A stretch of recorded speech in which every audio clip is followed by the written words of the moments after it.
Hi, ഏറെ രസകരമായ ഏറ്റവും പുതിയ മലയാളം ചലച്ചിത്രം മോഹിനിയാട്ടം ഭരതനാട്യം 2 കൃഷ്ണദാസ് മുരളിയും വിഷ്ണു ആർ പ്രദീപും എഴുതി കൃഷ്ണദാസ് മുരളി സംവിധാനം ചെയ്ത് സൈജു കുറുപ്പ്, സുരാജ് വെഞ്ഞാറമൂട്, ജഗദീശ്, വിനയ് ഫോർട്ട്, ശ്രീജ രവി, കലാരഞ്ജിനി എന്നിവർ പ്രധാന വേഷത്തിലെത്തിയ ചലച്ചിത്രം. രസകരമായ ഈ ചലച്ചിത്രത്തിന്റെ വിശദമായ കഥ നമുക്കൊന്ന് കേട്ടുനോക്കിയാലോ? കഥയിലേക്ക് പോകുന്നതിനു മുമ്പ് സിനിമാ കഥകൾ കേൾക്കാൻ ഇഷ്ടപ്പെടുന്ന പുതിയ കൂട്ടുകാരുണ്ടെങ്കിൽ നമ്മുടെ ചാനൽ ഒന്ന് സബ്സ്ക്രൈബ് ചെയ്യണേ. കൂട്ടുകാർക്ക് ഷെയർ ചെയ്ത് കൊടുക്കുകയും കമന്റ് ചെയ്യുകയും ലൈക്ക് ചെയ്യുകയും ചെയ്യൂ. കഥ ആരംഭിക്കുന്നത് മോഹിനിയാട്ടത്തിന്റെ ഫസ്റ്റ് പാർട്ടായ ഭരതനാട്യത്തിന്റെ ഒരു റീക്യാപ്പിൽ നിന്നുമാണ്. അവിടെ നിന്ന് തന്നെ നമുക്കും തുടങ്ങാം. ക്ഷേത്ര കമ്മിറ്റി അംഗമായ ശശി അവിടുത്തെ അമ്പലവിശ്വാസികളുടെ വീടുകളിൽ ഒരു പൂജ നടത്താനായി കമ്മിറ്റിയിൽ തീരുമാനമെടുത്തു. ഗ്രഹപൂജ എന്നാണ് അതിന് പേരിട്ടത്.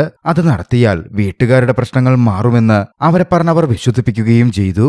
അങ്ങനെ ഓരോ വീടുകളിലായി പൂജ നടത്താൻ തുടങ്ങി. ആ നാട്ടിൽ കമ്മിറ്റി അംഗം കൂടിയായ മറ്റൊരു വ്യക്തിയുണ്ട്. സുഭാഷ് എന്നാണ് അവന്റെ പേര്.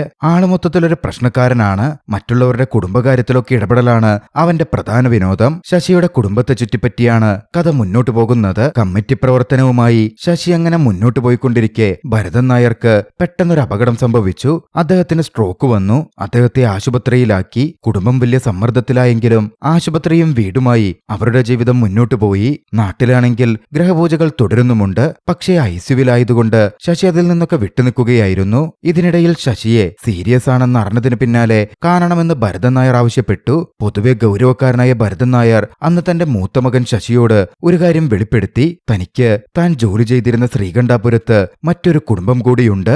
അത് കേട്ട് ഞെട്ടിപ്പോയ ശശി ഈ വിവരം മറ്റുള്ളവരോട് എങ്ങനെ പറയുമെന്നറിയാതെ നിന്നു. ഒടുവില് അവിടുത്തെ തന്റെ കുടുംബത്തെ കാണണമെന്ന് ഭരതൻ നായർ ആവശ്യപ്പെട്ടതനുസരിച്ച് ശശി ശ്രീകണ്ഠാപുരത്ത് പോയി. ഭരതൻ നായരുടെ ഭാര്യയായ രുക്മിണിയമ്മയെയും മകനായ അജയ് ഘോഷിനെയും കണ്ടുമുട്ടി. അജയ് ഘോഷാകട്ടെ അരുൺ ഘോഷിന്റെ ഐഡന്റിറ്റിക്കൽ ടിന്നിനെ പോലാണ് ഇരിക്കുന്നത്. ശശി അക്ഷരാർത്ഥത്തിൽ ഞെട്ടി. തിരികെ നാട്ടിലെത്തിയ ശശി വിവരം വീട്ടുകാരെ അറിയിച്ചു. അവർ അക്ഷരാർത്ഥത്തിൽ ഞെട്ടിയിരുന്നു. പിന്നീട് ആ വീട്ടിൽ മൊത്തം പ്രശ്നങ്ങളായി. ഭരതൻ നായർ പതിയെ സുഖപ്പെട്ടു വന്നു. ഭരതൻ നായരെ പരിചരിക്കാൻ രുക്മിണിയമ്മയും അജയ് ഘോഷും തറവാട്ടിൽ തുടർന്നു.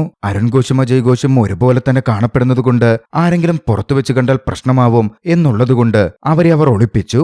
അച്ഛന്റെ ഈ രണ്ടാം കെട്ടിലെ ബന്ധവും മറ്റും പുറത്തറിയാതിരിക്കാൻ അവർ പലതരത്തിലും ശ്രമിച്ചുകൊണ്ടിരുന്നു. വീട്ടുകാർ അങ്ങനെ പെടാപ്പാട് പെടുന്നതിന്റെ ഇടക്ക് സംശയം തോന്നിയ നാട്ടിലെ പ്രധാന പ്രശ്നക്കാരൻ സുഭാഷ് ഇത് പുറത്തു കൊണ്ടുവരാൻ ശ്രമിക്കാനും തുടങ്ങി. ഒടുവില് ഭരതൻ നായർ ഒരു ദിവസം തലയില് തേങ്ങ വീണ് മരിച്ചു.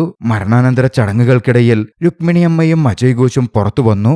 നാട്ടുകാർ മുഴുവൻ ആ വിവരമറിഞ്ഞു. പക്ഷേ ആ സംഭവങ്ങളോടെ വീട്ടുകാർ തമ്മിലുണ്ടായ പ്രശ്നങ്ങൾ തീർന്നു. അജയ് ഘോഷും അരുൺ ഘോഷും ഒന്നിച്ച് തെരുവിലൂടെ സ്കൂട്ടറിൽ പോകുന്നിടത്താണ് ആദ്യ ഭാഗം അവസാനിക്കുന്നത്. നാളുകൾ മുന്നോട്ടു പോയി. ഭരതൻ നായരുടെ ചിതാഭസ്മം ഒഴുക്കണം, ശ്രീകണ്ഠാപുരത്തെ പുഴയിലൊഴുക്കണം എന്നായിരുന്നു ഭരതൻ നായരുടെ ആഗ്രഹം. അതിനായി കുടുംബം ശ്രീകണ്ഠാപുരത്തേക്ക് പുറപ്പെട്ടു. കൂട്ടത്തിൽ മറ്റൊരു ലക്ഷ്യവുമുണ്ട്. രുക്മിണിയമ്മയെയും അജയ് ഘോഷിനെയും ഒന്ന് സെറ്റിൽഡ് ആക്കണം. അവർക്കിപ്പോ മറ്റാരുമില്ലല്ലോ. അങ്ങനെ ശശി ശ്രീകണ്ഠാപുരത്തൊരു വീട് വാങ്ങി. പാലുകാച്ചലും മറ്റും നടന്നു. അടുത്ത 2 വീടുകളുണ്ട്. അവിടെയെല്ലാം അവർ പായസം എത്തിച്ചു. തൊട്ടടുത്തുള്ള ആദ്യത്തെ വീട്ടിൽ താമസിക്കുന്നത് ഒരു യുവാവാണ്. സുഭാഷ് എന്നാണ് അവന്റെയും പേര്. നമുക്കവനെ ജൂനിയർ സുഭാഷ് എന്ന് വിളിക്കാം. പിന്നെ തൊട്ടടുത്ത വീട്ടിൽ ഒരു കുടുംബം താമസിക്കുന്നുണ്ട്. ഒരു പെൺകുട്ടിയും അമ്മയും. അങ്ങനെ ശ്രീകണ്ഠാപുരത്തെത്തി കാര്യങ്ങളൊക്കെ നല്ല രീതിയിൽ മുന്നോട്ടേക്ക് പോവുകയായിരുന്നു. മുകളിലെ നില വാടകയ്ക്ക് കൊടുത്ത ശേഷം രുക്മിണിയമ്മയും അജയ് ഘോഷും ഒന്ന് സെറ്റിലായി കഴിഞ്ഞാൽ തിരികെ പോകാം എന്നാണ് ശശി പദ്ധതിയിടുന്നത്. ഈ സമയം നമ്മൾ മറ്റൊരു കഥാപാത്രത്തെ പരിചയപ്പെടുന്നു. ശ്രീകണ്ഠാപുരത്തെ ആര്യങ്കാവ് ക്ഷേത്രത്തിലെ കമ്മിറ്റി സെക്രട്ടറിയും നാട്ടിലെ പ്രധാനപ്പെട്ട ഒരു വ്യക്തിയുമായ ഗോവിന്ദരാജ. എല്ലാവരും ഗോവിന്ദൻ എന്ന് വിളിക്കും. ഗോവിന്ദരാജ ധൃതിയിൽ ഒരു ആശുപത്രിയിലേക്ക് പോയി. അവിടെ ഒരു മുറിയിൽ അമ്പല കമ്മിറ്റി മെമ്പറായ സത്യൻ എന്നുപേരുള്ള വ്യക്തി ലിവർ ട്രാൻസ്പ്ലാന്റ് കഴിഞ്ഞ് കിടക്കുന്നുണ്ട്. മറ്റു 2 കമ്മിറ്റി അംഗങ്ങളും അവിടെ ഉണ്ടായിരുന്നു. ഒരാളുടെ പേര് ബേബി എന്നാണ്. അടുത്തയാൾ സന്തോഷ്. അങ്ങോട്ടേക്കെത്തിയ ഗോവിന്ദരാജ ടെൻഷനിലായിരുന്നു. തങ്ങളാകെ കുടുങ്ങാൻ പോകുന്നു എന്നയാൾ വല്ലാതെ പരിഭ്രാന്തനായി പറഞ്ഞു. സംഗതി എന്തെന്നാൽ അമ്പലത്തിന്റെ പേരിൽ അവർ കുറെ തിരിമറികൾ നടത്തിയിട്ടുണ്ടായിരുന്നു. അമ്പല കമ്മിറ്റിയെയും മറ്റും പറ്റി അന്വേഷിക്കുന്ന തട്ടിപ്പ് നടത്തുന്ന ഒരാൾ പ്രധാനപ്പെട്ട അന്വേഷിപ്പ് നടത്തുന്ന ആളുടെ പിടിയിൽപ്പെട്ടു. നിലവിൽ അയാൾ കൈക്കൂലി ആവശ്യപ്പെടുകയാണ്. 1.5 കോടി രൂപ. അത് കൊടുത്താൽ തങ്ങൾക്ക് ഈ പ്രശ്നത്തിൽ നിന്ന് തടിയൂരാം എന്നാണ് ഗോവിന്ദരാജ പറയുന്നത്. ഒരാൾക്ക് 38 ലക്ഷം രൂപ വെച്ച് അവർ 4 പേരും ഇറക്കണം. എല്ലാവരും ടെൻഷനിലായി. സത്യൻ താൻ ലിവർ ട്രാൻസ്പ്ലാന്റ് കഴിഞ്ഞ് കിടക്കുവാണെന്നും എന്റെ കയ്യിലൊന്നുമില്ലെന്നും പറഞ്ഞപ്പോ ഗോവിന്ദൻ ഇടഞ്ഞു. അനുഭവിച്ചപ്പോ എല്ലാവരും ഒരുമിച്ച് അനുഭവിച്ചതല്ലേ, അതുകൊണ്ട് എല്ലാവരും തുല്യമായി തന്നെ പണമിടണമെന്ന് പറഞ്ഞു. എല്ലാവരോടും തൽക്കാലം 25 വെച്ച് ഒപ്പിക്കാനും ബാക്കി താൻ നോക്കട്ടെ എന്നും ഗോവിന്ദരാജ പറഞ്ഞു. അവർ അതിന് സമ്മതിക്കുകയും ചെയ്തു. മറുവശത്ത് ശശിയുടെ വീട്ടിൽ ചെറിയ പ്രശ്നങ്ങൾ ഉരുത്തിരിഞ്ഞു തുടങ്ങിയിരുന്നു. ഗോപൻ ഒരു പ്രൈവറ്റ് സ്കൂളിൽ പ്യൂണിന്റെ ജോലി പറഞ്ഞു വെച്ചിട്ടുണ്ട്. പണം കൊടുക്കണം, പക്ഷെ അതിനുള്ള പണമൊന്നുമായിട്ടില്ല. ശശിയാണെങ്കിൽ തങ്ങളെ തിരിഞ്ഞുപോലും നോക്കുന്നില്ല എന്ന ചിന്തയാണിപ്പോൾ ഗോപനുള്ളത്. അതിന്റെ പേരിൽ തന്റെ ഭാര്യയുമായി ഗോപൻ അന്ന് രാത്രി സംസാരിച്ചു. ഗോപന്റെ ഭാര്യ ശ്രീലത ഗോപനെ സമാധാനിപ്പിക്കാൻ നോക്കി. ഇവിടുത്തെ പ്രശ്നങ്ങൾ തീർത്തു കഴിഞ്ഞ ശശിചേട്ടൻ നമ്മുടെ കാര്യം നോക്കും എന്ന് ശ്രീലത പറഞ്ഞു. അടുത്ത ദിവസം അവരുടെ കുടുംബം ആര്യങ്കാവ് ക്ഷേത്രത്തിൽ പോയി. ഗോപന്റെ പേരിൽ കുറച്ച് വഴിപാടുകളുണ്ടായിരുന്നു. ചൈനപ്രദക്ഷിണവും അവിടുത്തെ പ്രധാന ആചാരമായ തലയിൽ തേങ്ങയുടയ്ക്കുന്നതും അടക്കം ഗോപൻ നടത്തി. ആ സമയം സരസ്വതി അമ്മയെ അവിടെയുള്ളവരൊക്കെ വല്ലാതെ ഒന്ന് നോക്കുന്നുമുണ്ടായിരുന്നു. മറുവശത്ത് ഗോവിന്ദരാജയാകട്ടെ തന്റെ അനന്തരവൻ സുഭാഷ് ജൂനിയറിനെ കാണാൻ വേണ്ടി ഒരു കെട്ടിടത്തിൽ പോയിരിക്കുകയായിരുന്നു. അവിടെ നാട്ടിലുള്ള ഇറച്ചുവെട്ടുകാരൻ ഈപ്പൻ ഗോവിന്ദരാജയെ കാണാനെത്തി. ഈപ്പന്റെ മകൾ വിദേശത്തേക്ക് പോയിരിക്കുകയാണ്. ഗോവിന്ദരാജയാണ് അതിനിടനില നിന്നത്. ഇപ്പോ ഒരാഴ്ചയായി മോളെപ്പറ്റി ഒരു വിവരവുമില്ല. ഗോവിന്ദരാജയോട് അതിനെപ്പറ്റി പറയാനും അന്വേഷിക്കാനുമായിരുന്നു ഈപ്പൻ വന്നത്. പക്ഷേ ഗോവിന്ദരാജ തനിക്കതിനെപ്പറ്റി ഒന്നും അറിയില്ലെന്ന് പറഞ്ഞ് കൈയൊഴിയാൻ ശ്രമിച്ചു. ഈപ്പൻ അതിൽ വലിയ ദേഷ്യം തോന്നിയിരുന്നു. എന്തായാലും നിസ്സഹായതയോടെ ഈപ്പൻ അവിടുന്ന് പോയി. ഗോവിന്ദരാജ പിന്നാലെ തന്റെ അനന്തരവൻ സുഭാഷ് ജൂനിയറുമായി സംസാരിച്ചു. സുഭാഷിനോട് ഓരോന്ന് പറഞ്ഞ് ആ കെട്ടിടം നിൽക്കുന്ന സ്ഥലവും ആ കെട്ടിടവും അടക്കം മേടിപ്പിച്ചത് ഗോവിന്ദരാജയാണ്. ഒരു കൂൾ ബാർ തുടങ്ങാനായിരുന്നു അവൻ പ്ലാൻ ചെയ്തത്. പക്ഷേ ഗോവിന്ദരാജ അവനെ കൊണ്ട് സൂപ്പർ മാർക്കറ്റ് തുടങ്ങാം എന്ന് പറഞ്ഞ് അത്രയും ചെയ്യിപ്പിച്ചു. അവനിപ്പോ 4 പാർട്ട്നേഴ്സും ഉണ്ട്. പണിയേറെക്കുറെ മുടങ്ങി നിൽക്കുകയാണ്. പാർട്ട്നേഴ്സ് പണമിട്ടാലേ ഇനി കാര്യങ്ങൾ മുമ്പോട്ടേക്ക് പോവൂ. സുഭാഷ് മാമനോട് ആ കാര്യങ്ങളൊക്കെ പറഞ്ഞു. സുഭാഷ് ജൂനിയർ ഓൾറെഡി നാട്ടിലൊന്ന് നാറി നിൽക്കുകയാണ്. വെളുക്കാനുള്ളതെന്ന് പറഞ്ഞൊരു ഫേസ് ക്രീം വിറ്റ് അതിന്റെ പേരിൽ കുറെ പ്രശ്നമുണ്ടായി. പോലീസ് കേസൊക്കെ ആയിരുന്നു. മാത്രമല്ല അന്നത്തെ CI പാർത്തൻ അതേ ഫേസ് ക്രീം മുഖത്ത് തേച്ച് പാടൊക്കെയായി അവനോട് കട്ട ദേഷ്യത്തിലുമാണ്. ഗോവിന്ദരാജയാണ് അതിനൊക്കെയെന്ന് അവനെ ഊർത്തിയെടുത്തത്. ഇപ്പോ ഇതുപോലെ എന്തെങ്കിലും വലിയ പ്രൊജക്ട് ചെയ്താലേ നാട്ടിൽ തങ്ങളുടെ വില ഉയർത്താൻ പറ്റൂ എന്നാണ് ഗോവിന്ദരാജ അവനോട് പറയുന്നത്. സുഭാഷിന്റെ കയ്യിലാണെങ്കിൽ വേറെ പണവുമില്ല. ഒടുവിൽ ഗോവിന്ദരാജ പണം നൽകാമെന്ന് പറഞ്ഞു. കൂട്ടത്തിലൊരു ആശയവും പറഞ്ഞു. പാർട്ട്നേഴ്സിനെയൊക്കെ ഒഴിവാക്ക്, ഞാൻ നിന്റെ പാർട്ട്ണർ ആകാം, നമുക്കിതൊരു ബ്രാൻഡാക്കുകയും ചെയ്യാം. സുഭാഷ് താനത് ആലോചിക്കട്ടെ എന്ന് പറഞ്ഞു. പിന്നാലെ അവർ അവിടെ നിന്നിറങ്ങി. സുഭാഷിന് അന്ന് ഗോവിന്ദരാജയുടെ വണ്ടി വേണമായിരുന്നു. അതുകൊണ്ട് അവർ ഒന്നിച്ചായിരുന്നു അവിടെ നിന്ന് യാത്ര തിരിച്ചത്. പോകുന്ന വഴിയിൽ ഒരു ഗിഫ്റ്റും വാങ്ങി ഗോവിന്ദരാജ രുക്മിണി അമ്മയുടെ വീടിന് മുന്നിലിറങ്ങി. ഇതാരാണെന്ന് സുഭാഷ് ചോദിച്ചപ്പോ എന്റെ ഫ്രണ്ടിന്റെ വീടാണെന്നായിരുന്നു ഗോവിന്ദൻ പറഞ്ഞത്. ഗോവിന്ദൻ അകത്തേക്ക് ചെന്നു. പിന്നാലെ രുക്മിണി അമ്മയുമായി സംസാരിക്കാൻ തുടങ്ങി. ശശിയും കുടുംബവും അങ്ങോട്ടേക്ക് വന്നപ്പോ ഇത് ഭരതൻ ചേട്ടന്റെ വീട്ടുകാരാണെന്ന് പറഞ്ഞ് രുക്മിണിയമ്മ ഗോവിന്ദന് പരിചയപ്പെടുത്തി കൊടുത്തു. അവരുടെ രഹസ്യങ്ങൾ പുറത്തറിയാൻ രുക്മിണിയമ്മയും മറ്റുള്ളവരും ആഗ്രഹിച്ചിരുന്നില്ല. ഗോവിന്ദൻ വന്ന് ആദ്യം നല്ല രീതിയിൽ സംസാരിച്ചു. ഭരതൻ നായരും ആര്യങ്കാവ് ക്ഷേത്ര കമ്മിറ്റിയിലുള്ള വ്യക്തിയായിരുന്നുവെന്നും അദ്ദേഹത്തിന്റെ മരണശേഷം ഒരു അനുശോചനയോഗം സംഘടിപ്പിക്കുന്നുണ്ടെന്നും അവർ വരണമെന്നും ഗോവിന്ദൻ ആദ്യം പറഞ്ഞു. പിന്നാലെ കമ്മിറ്റി നേരിടുന്ന ഇപ്പോഴത്തെ പ്രശ്നം അവർക്ക് മുമ്പിലേക്ക് എടുത്തിട്ടു. കൂട്ടത്തിൽ ഒരു കാര്യം വെളിപ്പെടുത്തി. ഈ ആര്യങ്കാവ് ക്ഷേത്രം യഥാർത്ഥത്തിൽ ഒരു ക്ഷേത്രമേ ആയിരുന്നില്ലത്രേ. പണ്ട് ഭരതൻ നായരും ഗോവിന്ദരാജയും കമ്മിറ്റി അംഗങ്ങളായി ഇപ്പോൾ ഉള്ളവരും ഗവൺമെന്റ് ഉദ്യോഗസ്ഥരായിരുന്നു. അവർക്ക് കൈക്കൂലി വാങ്ങാൻ ഒരു ഭണ്ണാരവും വെച്ച് ഒരു കല്ലും സ്ഥാപിച്ച് അവർ തുടങ്ങിയ അമ്പലമാണത്രേ ആര്യങ്കാവ്. പിന്നീട് ആ ക്ഷേത്രവും അതിന്റെ ഐതിഹ്യവും കേറിയങ്ങ് കൊളുത്തി. അതോടെ അവർ കൈക്കൂലിയൊക്കെ കൊടുത്ത് ക്ഷേത്രവും പരിപാടികളുമായി കൂടി അതിൽ നിന്ന് നല്ല വരുമാനവും ഉണ്ടാക്കി. അതായത് അവർ ചേർന്ന് ഒരു വ്യാജക്ഷേത്രം നിർമ്മിച്ചെടുത്തിരിക്കുന്നു. ഭരതൻ നായരായിരുന്നു ഇതിന്റെ പ്രധാന തല. ഇത് കേട്ടതും കുടുംബം ഒന്നടങ്കം ഞെട്ടി. മോഹിനീശ്വരി ക്ഷേത്രമെന്നാണ് ആര്യങ്കാവിലെ പ്രതിഷ്ഠയുടെ പേര്. അതാകട്ടെ ഭരതൻ നായർ ഉണ്ടാക്കിയ ഒരു ഐതിഹ്യത്തിന്റെ പുറത്തുണ്ടായതും. ലങ്കയിലേക്കുള്ള യാത്രയിൽ ശ്രീരാമൻ ആര്യങ്കാവ് ജംഗ്ഷനിലെത്തി. വഴിയറിയാതെ നിന്ന ശ്രീരാമന് ദരിദ്രയായ വഴിയോര കച്ചവടക്കാരി മോഹിനി വഴികാട്ടിക്കൊടുത്തു. കുടിക്കാൻ സംഭാരവും കടലമാവ് കൊണ്ടുണ്ടാക്കിയ പലഹാരവും നൽകി, അതായത് മിച്ചറ്. അതിൽ സംതൃപ്തനായ ശ്രീരാമൻ മോഹിനിയെ അനുഗ്രഹിച്ചു. അവർക്കൊരു വീട് നൽകി. ആ വീടാണത്രേ പിന്നീട് ആര്യങ്കാവ് അമ്പലമായി മാറിയത്. ഭരതൻ നായരുണ്ടാക്കിയ ഒരു കള്ള ഐതിഹ്യമായിരുന്നു അത്. ശ്രീരാമന് വഴികാട്ടിയ മോഹിനീശ്വരി ദേവി മറ്റുള്ളവർക്കും വഴികാട്ടും എന്നാണ് അവിടുത്തെ വിശ്വാസം. ഇതത്രയും കേട്ടതും വീട്ടുകാരോരോരുത്തരും അക്ഷരാർത്ഥത്തിൽ ഞെട്ടിത്തെറിച്ചു നിന്നു. ഭരതൻ നായർ ഇത്ര വലിയൊരു ഗജഫ്രോഡാണെന്ന് അവർ ചിന്തിച്ചിട്ടേ ഉണ്ടായിരുന്നില്ല. ഗോവിന്ദൻ പിന്നാലെ കാര്യം പറഞ്ഞു. ഭരതൻ നായർ മരണപ്പെട്ടുപോയ സ്ഥിതിക്ക് ഈ തട്ടിപ്പ് മുഴുവൻ നടത്തിയത് ഭരതൻ നായരാണെന്ന് പറഞ്ഞ് തങ്ങളെയൊക്കെ അവർ രക്ഷിച്ചെടുക്കണം. പക്ഷെ അത് നടക്കില്ലെന്ന് ശശിയും വീട്ടുകാരും തീർത്തു പറഞ്ഞു. അങ്ങനെ ഭരതൻ നായരുടെ പേരിൽ മാത്രം കുറ്റമാരോപിച്ച രുക്മിണിക്കും അജയ് ഘോഷിനും അതേ നാട്ടിൽ താമസിക്കാനുള്ളതാണ്. അത് പിന്നീട് നടക്കില്ല. മാത്രമല്ല വലിയ ചീത്തപ്പേരുണ്ടാവുകയും ചെയ്യും. അതോടെ ഗോവിന്ദനും ദേഷ്യത്തിൽ തന്നെ പെരുമാറാൻ തുടങ്ങി. ഇല്ലെങ്കില് 2 കോടി കൈക്കൂലി കൊടുക്കണമെന്നും അവർ 75 ലക്ഷം തരണം എന്നും ഗോവിന്ദനങ്ങ് പറഞ്ഞു. അത് കേട്ടതും ഏവരും ഒന്ന് ഞെട്ടി. വൈകാതെ അവരുടെ തീരുമാനം പറയണം. എല്ലാ തെളിവും തന്റെ പക്കലുണ്ടെന്ന് പറഞ്ഞിട്ടായിരുന്നു പറഞ്ഞായിരുന്നു ഗോവിന്ദൻ അന്ന് ആ വീട് വിട്ടിറങ്ങിയത്. വീട്ടുകാരാകെ കൺഫ്യൂസ്ഡായി. ഗോവിന്ദൻ പറയുന്നത് സത്യമാണോ അല്ലയോ എന്ന് വിശ്വസിക്കണോ എന്ന് പോലും അവർക്കൊരു പിടുത്തവും കിട്ടുന്നുണ്ടായിരുന്നില്ല. വീട്ടിൽ അതിനെപ്പറ്റി ഒരു ചർച്ച നടന്നു. പക്ഷേ ഒന്നിലും ഒരു തീരുമാനമെത്തുന്നുണ്ടായിരുന്നില്ല. ഇനി ഇതിന്റെ പേരിൽ 75 കൊടുത്ത തന്റെ കാര്യം എന്താവുമെന്ന് ചിന്തിച്ച ഗോപൻ തന്റെ പ്രശ്നങ്ങളിൽ ആരും ഇടപെടുന്നില്ല എന്ന പരിഭവം സൂചിപ്പിക്കുകയും ചെയ്തു.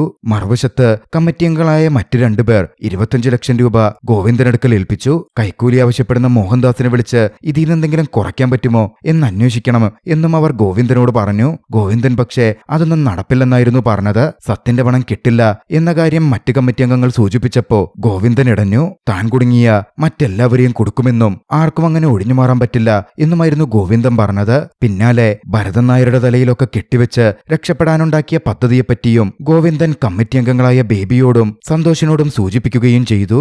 അനുശോചനയോഗം നടന്ന ശേഷം ഈ വിവരം പുറത്തുവിട്ടുകഴിഞ്ഞ അതിന്റെ ഓളത്തിൽ അതങ്ങ് കത്തിപ്പൊക്കോളുമെന്നും നമുക്ക് സൈഡിൽ കൂടെ രക്ഷപ്പെടാം എന്നുമായിരുന്നു ഗോവിന്ദൻ പറഞ്ഞത്. ഇതിനിടയില് ഇതിനെപ്പറ്റി ഒന്ന് അന്വേഷിക്കാൻ അജയ് ഘോഷിനെയും കൂട്ടി ശശി ആര്യങ്കാവ് ക്ഷേത്രത്തിൽ പോയി. അവിടെ വെച്ച് ഗോവിന്ദരാജയെ കണ്ടു. ഗോവിന്ദരാജ കാര്യങ്ങളുടെ നീക്കുപോക്കില്ലേ എന്ന മട്ടിൽ അവരോട് സംസാരിച്ചു. പിന്നാലെ താൻ ഇല്ലാത്തപ്പോഴാണ് അവര് പണവുമായി വരുന്നതെങ്കിൽ ആ പണം നേരെ ഈ ഭണ്ണാരത്തിലേക്ക് തട്ടിയാ മതി, ഞാൻ എടുത്തോളാം എന്ന മട്ടിൽ സൂചിപ്പിക്കുകയും ചെയ്തു. ശശിയും അജയും അവിടെ നിന്നും മാറിയപ്പോഴേക്കും അങ്ങോട്ടേക്ക് ഈപ്പൻ വന്നു. മകളുടെ കാര്യത്തിൽ ഒരു വിവരവും കിട്ടാതിരുന്ന ഈപ്പൻ വലിയ ദേഷ്യത്തിലായിരുന്നു.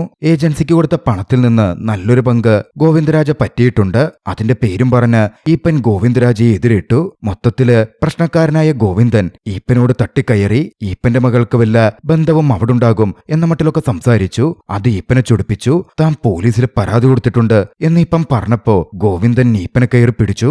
എന്നെ നിനക്ക് ഒന്നും ചെയ്യാൻ പറ്റില്ല എന്ന് ധാർഷ്ട്യത്തോടെ പറഞ്ഞ് ഗോവിന്ദൻ അവിടുന്ന് പോയി. ശശിയാകട്ടെ ക്ഷേത്രം പരിശോധിക്കുകയാണ്. അപ്പോഴാണ് ക്ഷേത്രത്തൂണുകൾ ഓരോന്നും സമർപ്പിച്ചിരിക്കുന്നത് തങ്ങളുടെ കുടുംബാംഗങ്ങളുടെ പേരിലാണ് എന്ന് ശശി മനസ്സിലാക്കുന്നത്. പോരാത്തതിന് ശശി അവിടെ ഞെട്ടിക്കുന്നൊരു കാര്യവും കണ്ടു. വൈകാതെ അതുമായി ശശി വീട്ടിലെത്തി. ആര്യങ്കാവ് ക്ഷേത്രത്തിലെ ദേവിയുടെ ഫോട്ടോ മോഹിനീശ്വരി ദേവി. അത് കണ്ട വീട്ടുകാർ ഒന്നടങ്കം ഞെട്ടി. മോഹിനീശ്വരി ദേവിയെ സൃഷ്ടിച്ചിരിക്കുന്നത് സരസ്വതിയുടെ അതേ രൂപത്തിലായിരുന്നു. അതായത് സരസ്വതിയുടെ ഫോട്ടോയിൽ മോഡിഫിക്കേഷൻസ് വരുത്തിയാണ് മോഹിനീശ്വരി ദേവിയാക്കിയിരിക്കുന്നത്. എല്ലാവരും ഒന്നടങ്കം ഞെട്ടിത്തെറിച്ച നിമിഷം. എന്തുകൊണ്ടാണ് നാട്ടിലുള്ളവർ സരസ്വതിയെ കണ്ടപ്പോ വല്ലാതെ നോക്കിയതെന്നും ഗോവിന്ദരാജ സരസ്വതിയെ കണ്ടപ്പോ ഒന്ന് ഞെട്ടിയതെന്നും അടക്കമുള്ള കാര്യങ്ങൾ അപ്പോഴായിരുന്നു വ്യക്തമായത്. ദേവിയുടെ അതേ രൂപമുള്ള വ്യക്തിയായിരുന്നല്ലോ തങ്ങളുടെ മുമ്പിൽ നിന്നത്. എന്തായാലും അതോടെ ഗോവിന്ദരാജ പറഞ്ഞതൊക്കെ സത്യമാണ് എന്ന കാര്യം കുടുംബാംഗങ്ങൾക്ക് വ്യക്തമായി. എന്തു ചെയ്യണമെന്നറിയാതെ അവർ ആകെ കൺഫ്യൂസ്ഡുമായി. ആ സമയം മറ്റൊരു കമ്മിറ്റി അംഗം ബേബിയോട് ഇതിനെപ്പറ്റി അന്വേഷിച്ചാലോ എന്നൊരു ചർച്ച വന്നു. ബേബി അവർക്ക് നേരത്തെ പരിചയമുണ്ട്. പക്ഷേ രുക്മിണിയമ്മ അത് വേണ്ടെന്ന് പറഞ്ഞു. അവർക്ക് പ്രശ്നക്കാരാണെന്നായിരുന്നു രുക്മിണിയമ്മ പറഞ്ഞത്. പണ്ടെന്തോ പ്രശ്നമുണ്ടായപ്പോ 30 ലക്ഷം രൂപ അവരൊക്കെ ഭരതൻ നായരുടെ പേരിൽ തട്ടിച്ചെടുത്തിട്ടുണ്ട്. അങ്ങനെയാണ് വീട് വിട്ട് രുക്മിണിയമ്മയ്ക്കും അജയ് ഘോഷിനും വാടകയ്ക്ക് പോവേണ്ടി വന്നത്. അതോടെ കാര്യങ്ങൾ കൂടുതൽ ഗൗരവത്തിലായി. എന്താണെങ്കിലും ആലോചിച്ചിട്ട് പറയാൻ ശശി വീട്ടുകാരോട് പറഞ്ഞു. നേരത്തെ ഗോപൻ തന്റെ പ്രശ്നങ്ങൾ ആരും ഗൗനിക്കുന്നില്ലെന്ന് പറഞ്ഞത് ശശിയെക്കുറിച്ച് ഫീൽ ചെയ്യിപ്പിച്ചിട്ടുണ്ടായിരുന്നു. അതായിരുന്നു ശശി അത്തരത്തിൽ പറഞ്ഞത്. അന്ന് രാത്രി ഗോപൻ അതിനെപ്പറ്റി ഭാര്യയോട് ഡിസ്കസ് ചെയ്തു. താൻ പറഞ്ഞത് കുറച്ച് കടന്നുപോയി എന്നുള്ള കുറ്റബോധം ഗോപൻ ഉണ്ടായിരുന്നു. അടുത്ത ദിവസം പുലർച്ചെ നടക്കാൻ പോവാൻ ഗോവിന്ദരാജ എഴുന്നേറ്റു. ഗോവിന്ദരാജ ഒരു ദുഷിച്ച മനുഷ്യനാണ്. വീട്ടിൽ ഭാര്യയ്ക്ക് വളർത്തുനായയുടെ വില പോലും കൊടുക്കാറില്ല. അയാളുടെ ക്രൂരതകൾ ഏറ്റവും കൂടുതൽ അറിയുന്നതും അയാളുടെ ഭാര്യയായ സ്ത്രീക്കായിരുന്നു. അവർക്ക് മക്കളുമില്ല. അതുകൊണ്ട് തന്നെ ഗോവിന്ദനോട് ഭാര്യയ്ക്ക് ദേഷ്യവുമുണ്ടായിരുന്നു. ഗോവിന്ദൻ അന്ന് നടക്കാൻ വേണ്ടി പുറത്തുപോയി. ആ സമയം സുഭാഷിനെ കണ്ടു. ജൂനിയർ സുഭാഷ് ഗോവിന്ദനൊപ്പം ചെന്നു. പാർട്ട്നേഴ്സിനെ ഒഴിവാക്കിയെന്നും മാമനുമായി പാർട്ട്ണറാകാം എന്ന മട്ടിലും അവൻ പറഞ്ഞു. പണി തുടങ്ങാൻ കുറച്ച് പണം വേണമെന്നും മാമനടുക്കൽ അവൻ സൂചിപ്പിച്ചു. കുറച്ചു കഴിഞ്ഞ് നീ വീട്ടിലേക്ക് വാ എന്നായിരുന്നു ഗോവിന്ദൻ എന്ന് അവനോട് പറഞ്ഞത്. അപ്പോഴേക്കും അവർ നടന്ന് രുക്മിണിയമ്മയുടെ വീടിനടുത്തെത്തി. തനിക്ക് ഇവിടെ ഒന്ന് കയറാനുണ്ടെന്ന് പറഞ്ഞ് ഗോവിന്ദൻ നേരെ വീട്ടിലേക്ക് കയറി. വീടിനകത്തേക്ക് കയറി ചെന്ന ഗോവിന്ദൻ കാര്യങ്ങൾ എന്തായി എന്ന് ചോദിച്ച് വീട്ടിൽ പ്രശ്നമുണ്ടാക്കാൻ ആരംഭിച്ചു. ഒന്നും രണ്ടും പറഞ്ഞ് ഗോവിന്ദനും വീട്ടുകാരും വലിയ വാക്കുതർക്കത്തിലേക്ക് കടന്നു. ഗോവിന്ദൻ ബഹളമുണ്ടാക്കാൻ ആരംഭിച്ചു. അപ്പോഴാണ് അടുത്ത വീട്ടിലെ പെൺകുട്ടി തന്റെ വസ്ത്രം ഒന്ന് ഷേപ്പ് ചെയ്യാൻ വേണ്ടി രുക്മിണിയമ്മയെ തിരക്കി അങ്ങോട്ടേക്ക് വരുന്നത്. ഒച്ചയുണ്ടാക്കല്ലേ എന്ന് ഗോവിന്ദൻ ഗോവിന്ദനോട് വീട്ടുകാര് പറഞ്ഞെങ്കിലും ഗോവിന്ദൻ ചെവികൊള്ളുന്നുണ്ടായിരുന്നില്ല. അതോടെ വീട്ടുകാര് ഗോവിന്ദനെ വാപുത്തി പിടിച്ചു. വീട്ടില് റേഡിയോ വലിയ ഉച്ചത്തിൽ വെച്ച് രുക്മിണിയമ്മ പുറത്തെത്തി. ആ പെൺകുട്ടിയെ ഒഴിവാക്കിവിടാൻ പറ്റാത്തതുകൊണ്ട് തുണി തയ്ച്ചു കൊടുക്കാമെന്ന് പറഞ്ഞ് മേടിച്ച് രുക്മിണിയമ്മ മുകളിലേക്ക് പോയി തയ്ക്കാൻ തുടങ്ങി. ഈ സമയം ഗോവിന്ദനെ ബന്ദിയാക്കി വീട്ടുകാരൊക്കെ പിടിച്ചു വെച്ചുകൊണ്ടിരിക്കുകയാണ്. ശശിയാണെങ്കിൽ അപ്പോ വീട്ടിലുണ്ടായിരുന്നില്ല. ശശി അമ്പലത്തിൽ പോയിരിക്കുകയായിരുന്നു. അജയ് ഘോഷ് ആകട്ടെ പുറത്ത് ആ പെൺകുട്ടിയോട് സംസാരിച്ച് പെൺകുട്ടിയൊന്നും അറിയാതിരിക്കാൻ വേണ്ടി കമ്പനി കൊടുക്കുന്നു. പക്ഷേ ഗോവിന്ദരാജയെ അടുക്കളയിൽ പിടിച്ചു വെച്ചുകൊണ്ടിരിക്കെ ഒന്ന് സംഭവിച്ചു. ഗോവിന്ദനെ അടുക്കാൻ വേണ്ടി ശ്രമിച്ച സരസ്വതി ഗോവിന്ദന്റെ തല പിടിച്ചങ്ങ് തിരിച്ചു. കഴുത്തൊടിഞ്ഞ് ഗോവിന്ദൻ ആ നിമിഷം തന്നെ മരണപ്പെട്ടു. ആ പെൺകുട്ടി വസ്ത്രവും ഷേപ്പ് ചെയ്തു വാങ്ങി പോയിരുന്നു. പക്ഷേ ഗോവിന്ദൻ കൊല്ലപ്പെട്ടു. വീട്ടുകാരൊന്നടങ്കം ഞെട്ടി. കുറച്ചു കഴിഞ്ഞ് ശശി വന്നു. ശശിയും ആ വിവരമറിഞ്ഞ് അക്ഷരാർത്ഥത്തിൽ ഞെട്ടിവിറച്ചു. മറുവശത്ത് സുഭാഷ് ആകട്ടെ ഗോവിന്ദരാജയുടെ വീട്ടിലെത്തിയിരുന്നു. അമ്മായിയുമായി സംസാരിച്ചവൻ നിൽക്കാൻ തുടങ്ങി. ഗോവിന്ദരാജ നാറിയാണെന്നും അയാൾ ചേർന്നൊരു ഇടപാടും വേണ്ടെന്ന് അമ്മായി പറഞ്ഞെങ്കിലും താനാണ് ഗോവിന്ദരാജയുടെ പല ഇടപാടും ചെയ്യുന്നതെന്നും ഗോവിന്ദൻ മനസ്സിൽ കാണുമ്പോ താനത് മാനത്ത് കാണുമെന്നും സുഭാഷ് വീമ്പ് പറഞ്ഞു. അയാളെ ശരിക്കറിയാവുന്നത് തനിക്കാണെന്ന മട്ടിൽ അമ്മായി പറഞ്ഞെങ്കിലും സുഭാഷ് അതൊന്നും ചെവികൊണ്ടില്ല. എന്നോട് നിൽക്കുന്ന രീതിക്കല്ലേ എനിക്ക് നിൽക്കാൻ പറ്റൂ, അയാൾ എന്നോട് നല്ല രീതിയിലാണ് നിൽക്കുന്നത് എന്നായിരുന്നു സുഭാഷ് പറഞ്ഞത്. ശശിയാകട്ടെ പിന്നാലെ തനിക്ക് പരിചയമുള്ള ഹെൻറി വക്കീലിനെ വിളിച്ചു. ദൃശ്യം 3യുടെ സ്ക്രിപ്റ്റ് എഴുതാനാണെന്ന മട്ടിൽ നടന്ന കാര്യങ്ങൾ ഒരു കഥ പോലെ പറഞ്ഞ് ഇതില് സ്വയരക്ഷയുടെ ആനുകൂല്യം കോടതിയിൽ കിട്ടില്ലേ എന്ന മട്ടിൽ തിരക്കി. പക്ഷെയൊക്കെ കേട്ടിരുന്ന ഹെൻറി പറഞ്ഞത് ഇത് കേട്ടിട്ട് പ്രശ്നക്കാരായ കുടുംബം ഗോവിന്ദനെ തങ്ങളുടെ എന്തോ രഹസ്യം പുറത്തറിയാതിരിക്കാൻ വേണ്ടി കൊന്നതുപോലെയാ തോന്നുന്നത് എന്ന മട്ടിലായിരുന്നു. സ്വയരക്ഷയൊന്നും നിലനിൽക്കില്ല എന്നറിഞ്ഞതും കാര്യങ്ങൾ കൈവിട്ടുപോയെന്ന് ശശിക്ക് മനസ്സിലായി. മറുവശത്ത് തന്റെ മാമനെ കാണാതെ ജൂനിയർ സുഭാഷ് അന്വേഷണവും തുടങ്ങിയിരുന്നു.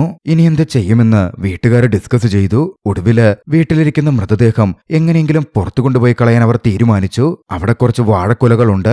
ആ കൂട്ടത്തിൽ മൃതദേഹം ഒരു ചാക്കിലാക്കി പുറത്ത് കൊണ്ടുപോയി കളയാം എന്നായിരുന്നു അവർ പദ്ധതിയിട്ടത്. പക്ഷേ പെട്ടിയോട്ടോ വിളിക്കാൻ പോയപ്പോഴോ പെട്ടിയോട്ടോ സ്ട്രൈക്ക് അവിടെ നടക്കുകയാണ്. ലോഡ് കൊണ്ടുപോവാൻ പോയ ഒരു പെട്ടിയോട്ടോക്കാരൻ ലോഡ് എടുത്തു പോയപ്പോ അതിലൊരു ചാക്കിൽ കസ്റ്റമർ കഞ്ചാവും വെച്ചിരുന്നു. പോലീസ് പിടികൂടി. ആ ഓട്ടോക്കാരൻ ജയിലിലുമായി. അതിന്റെ പേരിൽ അവിടെ സ്ട്രൈക്ക് നടക്കുകയാണ്. ഒടുവിൽ ഒരുപാട് ശ്രമിച്ചപ്പോ വണ്ടി വിളിക്കാൻ പോയ ഗോപന് ഒരു ഓട്ടോ കിട്ടി. പക്ഷേ ഓട്ടോയുമായി വീട്ടിലെത്തിയപ്പോഴോ ചരക്കെന്താണെന്ന് തുറന്നു നോക്കിയ ശേഷമേ കൊണ്ടുപോകൂ എന്നായിരുന്നു ഓട്ടോ ഡ്രൈവർ പറഞ്ഞത്. അതോടെ പുറത്തിറക്കി വെച്ചിരുന്ന മൃതദേഹമടങ്ങിയ ചാക്ക് വീട്ടിനകത്തേക്ക് മാറ്റാൻ വീട്ടുകാരാകെ ശ്രമപ്പെട്ടു. ഒരു തരത്തിൽ ഓട്ടോ ഡ്രൈവറുടെ കണ്ണിൽപ്പെടാതെ അവർ മൃതദേഹം വീണ്ടും വീടിനകത്തേക്ക് മാറ്റി. ഗോപൻ വാഴക്കുലയുമായി പോവുകയും ചെയ്തു. പിന്നാലെ പലതരത്തിലും അവരാ മൃതദേഹം കൊണ്ടുപോയി കളയാനൊക്കെ ശ്രമിച്ചെങ്കിലും സുഭാഷ് അവിടെയെല്ലാം എത്തിപ്പെട്ടു. അതോടെ മൃതദേഹം എവിടെയും കളയാൻ പറ്റാത്ത അവസ്ഥ അവർക്ക് വന്നു. ഗോവിന്ദൻ അവസാനം കയറിപ്പോയത് അവരുടെ വീട്ടിലേക്കാണല്ലോ. അതുകൊണ്ട് സുഭാഷിനും അവരുടെ കാര്യങ്ങളിൽ സംശയം തോന്നിയിരുന്നു. സുഭാഷ് ജൂനിയർ അതോടെ അവരെ ചുറ്റിപ്പറ്റി തന്നെ നിൽക്കാൻ തുടങ്ങി. ശശിയുടെ കുടുംബം ആകെ കുടുങ്ങി നിന്നു. രാത്രിയിൽ അവർ അതിനെപ്പറ്റി ചർച്ച ചെയ്തു.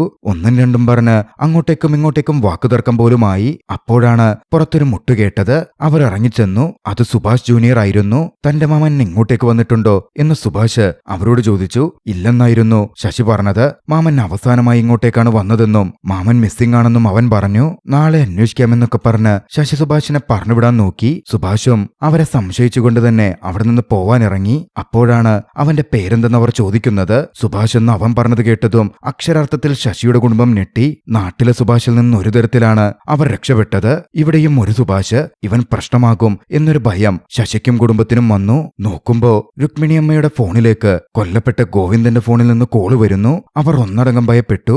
ആ ഫോൺ വിളിച്ചത് സുഭാഷ് ആയിരുന്നു. അവന്റെ കയ്യിലായിരുന്നു ഗോവിന്ദന്റെ ഫോൺ ഉണ്ടായിരുന്നത്. സുഭാഷ് പിന്നാലെ ശശിയുടെയും കുടുംബത്തിന്റെയും പിന്നാലെ തന്നെ ഉണ്ടായിരുന്നു. ഗോവിന്ദൻ അമ്പല കമ്മിറ്റിയുമായി ബന്ധപ്പെട്ട് പുറത്തെവിടെയോ പോയിരിക്കുകയാണ് എന്നായിരുന്നു മറ്റ് കമ്മിറ്റി മെമ്പേഴ്സ് ധരിച്ചു വെച്ചിരുന്നത്. പക്ഷേ സുഭാഷ് ആകട്ടെ ശശിയെയും കുടുംബത്തെയും പറ്റി നാട്ടിലൊക്കെ പോയി അന്വേഷിച്ചു. ശശിയൊന്ന് കുത്തുന്ന രീതിയിൽ ഗ്രഹപൂജയുടെ കാര്യം പറഞ്ഞ് സുഭാഷ് സംസാരിക്കുകയും ചെയ്തു. ശശി ആകെ ഭയന്നു. വീട്ടിലെത്തി കാര്യങ്ങൾ കുടുംബത്തോട് ഡിസ്കസ് ചെയ്തു.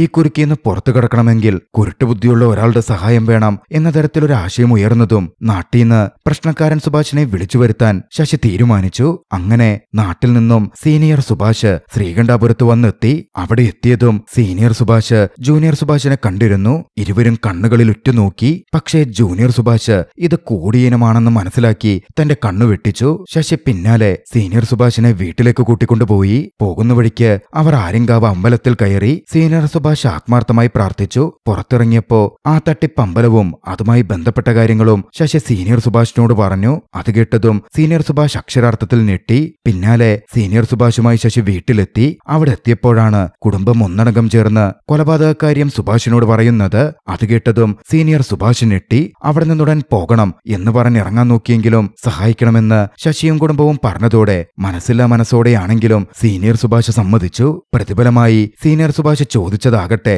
ആകെ ശശിയുടെ കമ്മിറ്റി സെക്രട്ടറി സ്ഥാനമായിരുന്നു. ശശിക്കാണെങ്കിൽ അത് വിട്ടുകൊടുക്കുന്നതിൽ അത്രയ്ക്ക് സന്തോഷമേ ഉണ്ടായിരുന്നുള്ളൂ. എന്തായാലും സീനിയർ സുഭാഷ് അവരെ സഹായിക്കാനുള്ള പദ്ധതികൾ തയ്യാറാക്കി തുടങ്ങി.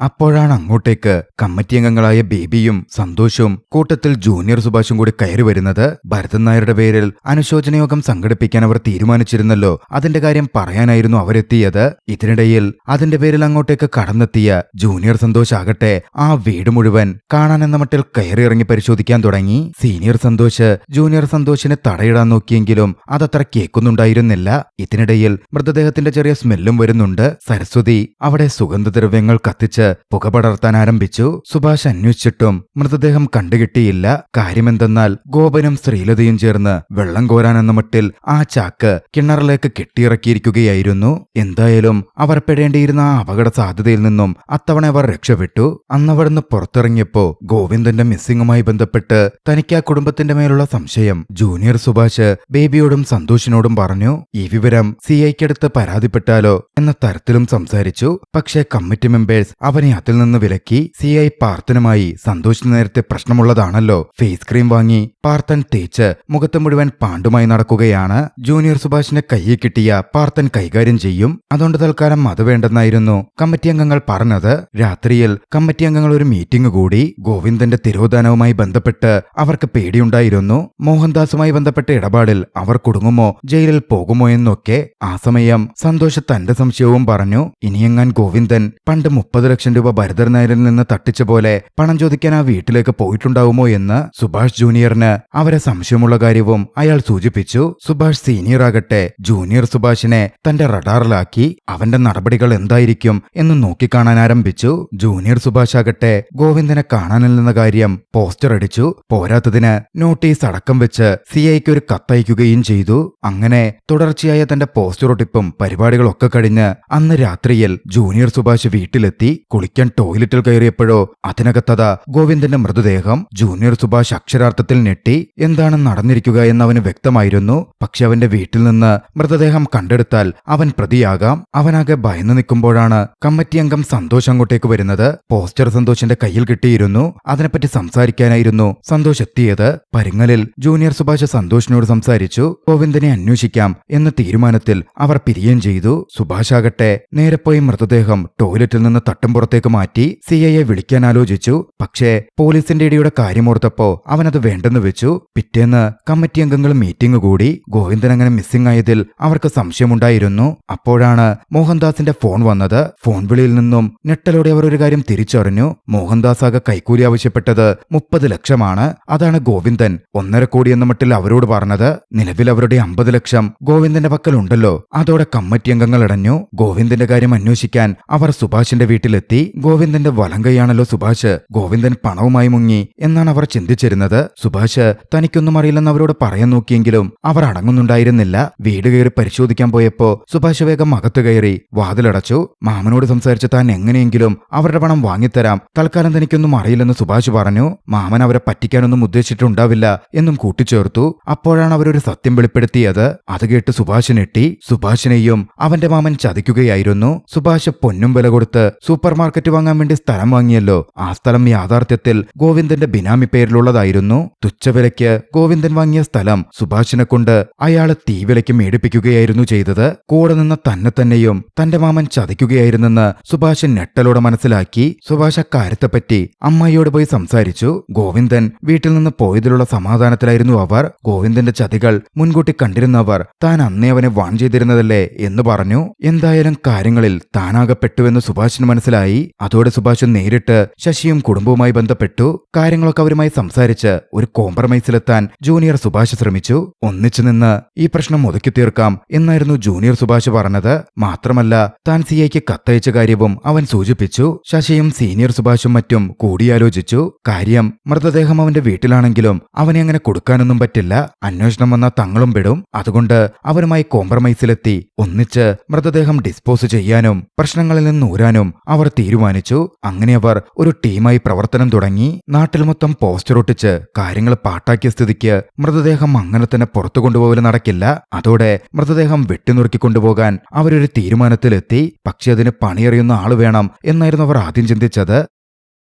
അങ്ങനെയാണ് ഇറച്ചിവെട്ടുകാരൻ ഈപ്പന്റെ അടുത്ത് അവർ എത്തിച്ചേരുന്നത്. ഒരു വലിയ സാധനത്തെ വെട്ടണം എന്ന് പറഞ്ഞായിരുന്നു ഈപ്പനടുത്തെത്തിയത്. പക്ഷേ വീട്ടിലെത്തിയപ്പോഴാണ് അത് ഗോവിന്ദന്റെ മൃതദേഹമാണെന്ന് ഈപ്പൻ മനസ്സിലാക്കുന്നത്. ഈപ്പൻ പേടിച്ച് പിന്മാറാൻ നോക്കി. പക്ഷേ അയാളെ പിടിച്ചു നിർത്താൻ ശശിയും ജൂനിയർ സുഭാഷും പരമാവധി ശ്രമിച്ചു. മോളുടെ കാര്യമൊക്കെ പറഞ്ഞ് ഈപ്പനെ പിരികേറ്റി. ഈപ്പനൊടുവിൽ അവരുടെ കൂടെ നിൽക്കാമെന്ന് സമ്മതിച്ചു. അവര് പിന്നാലെ അതിനുള്ള ആയുധങ്ങളും മറ്റും വാങ്ങാനായി കടയിലും പോയി. ഇതേസമയം മറുവശത്ത് കത്ത് കിട്ടിയിരുന്ന CI പാർത്തൻ അന്വേഷണത്തിനായി പുറത്തിറങ്ങിയിരുന്നു. ജൂനിയർ സുഭാഷിന്റെ തട്ടുംപുറത്ത് ഗോവിന്ദരാജയുടെ മൃതദേഹം വെട്ടിനുറുക്കിക്കൊണ്ടിരിക്കുകയാണ്. പാർത്തന്റെ അന്വേഷണം ഒരു വശത്ത് പുരോഗമിക്കുന്നു. ഗോവിന്ദരാജയുടെ വീട്ടിൽ പോയി വരെ പാർത്തൻ അന്വേഷിച്ചു. പക്ഷേ അയാളിങ്ങനെ പോവാറുണ്ടെന്നും തോന്നുമ്പോൾ വരാറാണ് ചെയ്യാറുള്ളത് എന്നായിരുന്നു ഭാര്യയുടെ മറുപടി. അയാൾ പോയതിൽ അവർക്ക് ഒരു കൂസിലുമില്ലാത്ത പോലായിരുന്നു പെരുമാറ്റം. പോരാത്തതിന് ഗോവിന്ദന്റെ വളർത്തുനായ സിംബയെയും പാർത്തൻ അവിടെ വെച്ച് കണ്ടു. സിംബയെ വേണമെങ്കിൽ കൊണ്ടുപോയിക്കോളാൻ ഗോവിന്ദന്റെ ഭാര്യ പറയുകയും ചെയ്തു. പാർത്തൻ അതിലൊക്കെ ആകെ കൺഫ്യൂസ്ഡ് ആവുന്നുണ്ടായിരുന്നു.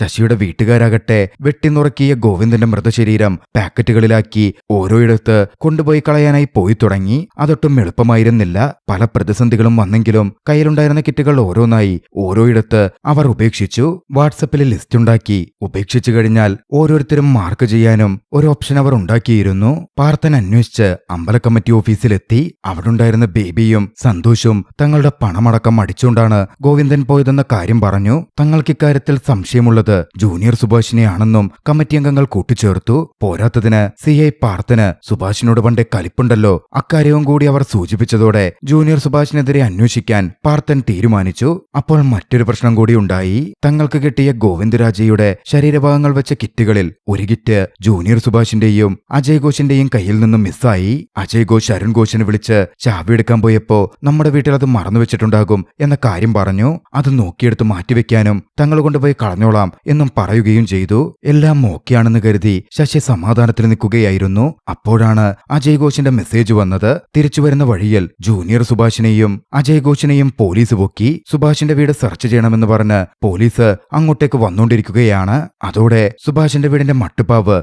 തെളിവൊന്നും അവശേഷിക്കാത്ത രീതിയിൽ ക്ലീൻ ചെയ്യാൻ വേണ്ടി ശശി വീട്ടുകാർക്ക് നിർദ്ദേശം കൊടുത്തു. അവിടെയുള്ള എല്ലാവരും ചേർന്നുകൊണ്ട് ക്ലീനിംഗ് ആരംഭിച്ചു. ഈപ്പനും കൂടെ കൂടി. ഇതിനിടയിൽ ബാക്കി എല്ലാവരുടെയും കിറ്റുകൾ അവർ കൃത്യമായി ഡിസ്പോസ് ചെയ്തിരുന്നു. അജയ് ഘോഷിന്റെ മാത്രം ടിക്ക് വീണിട്ടില്ല. കിറ്റ് അവരുടെ വീട്ടിലിരിക്കുകയാണല്ലോ. അതാണെങ്കിൽ അരുൺ ഘോഷ് എടുത്തുവെച്ചിട്ടുമുണ്ടാകും. വൈകാതെ CI പാർത്തനും സംഘവും സുഭാഷിന്റെ വീട്ടിലേക്കെത്തി. അതിനു മുമ്പൊക്കെ ക്ലീൻ ചെയ്ത് വൃത്തിയാക്കി ഓടിപ്പിടിച്ച് ശശിയും വീട്ടുകാരും അവരുടെ വീട്ടിലേക്ക് എത്തിച്ചേർന്നിരുന്നു. CI പാർത്തനെത്തി സുഭാഷിന്റെ വീട് റെയ്ഡ് ചെയ്യാൻ നിന്നു. പക്ഷേ സുഭാഷിന്റെ വീട് പൂട്ടിയിറങ്ങിയ ശശിയും കുടുംബവും താക്കോലുമായി അവരുടെ വീടിന് മുമ്പിൽ നിൽക്കുകയാണ്. അവിടെ അങ്ങനെ പ്രശ്നങ്ങൾ നടക്കുമ്പോഴാണ് CI പാർത്തൻ ഒരു കുടുംബം ഒന്നടങ്കം നിരന്നു നിൽക്കുന്നത് ശ്രദ്ധിക്കുന്നത്. നോക്കുമ്പോ പാർത്തന്റെ ജീപ്പിന്റെ പിന്നാലെ പോന്നിരുന്ന ഗോവിന്ദന്റെ സിംബയെന്ന് വളർത്തുനായ ശശിയുടെ വീട്ടിലേക്ക് കയറിപ്പോകുന്നു. സംശയം തോന്നിയ CI പാർത്തൻ അങ്ങോട്ടേക്ക് ചെന്നു. അവരെന്താണ് അങ്ങനെ അവിടെ നിൽക്കുന്നത് എന്ന മട്ടിൽ ഓരോന്ന് ചോദിച്ച് ചോദ്യം ചെയ്യാൻ തുടങ്ങി. ആ കൂട്ടത്തിൽ ഈപ്പനും ഉണ്ടായിരുന്നു. അപ്പോഴാണ് ഈപ്പന് കോൾ വന്നത്. വിളിച്ചതാകട്ടെ